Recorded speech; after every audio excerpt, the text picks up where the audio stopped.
Madame Sylvaine Hautefeuille de la Motte, bonjour. Bonjour. Les industriels sont-ils des pollueurs? Oui.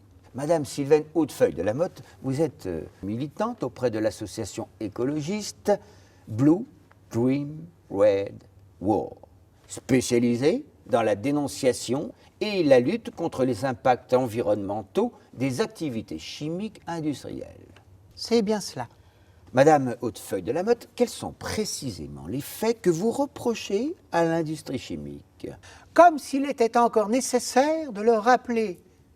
Selon un rapport publié en 2012 par notre partenaire, le Blacksmith Institute, le fardeau des polluants industriels sur la santé humaine les range entre le paludisme et la tuberculose. Ça, par exemple.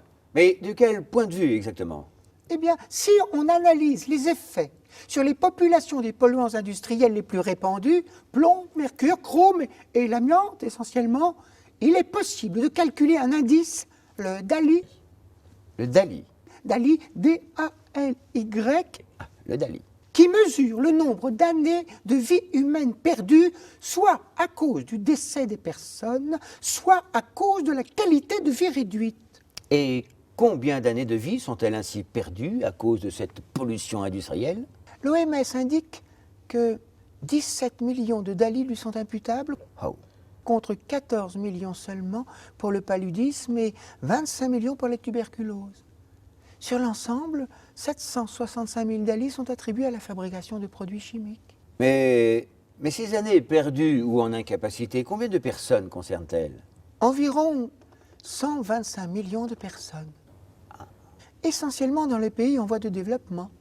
Contrairement aux idées reçues alors. Ah mais que l'on ne s'y trompe pas.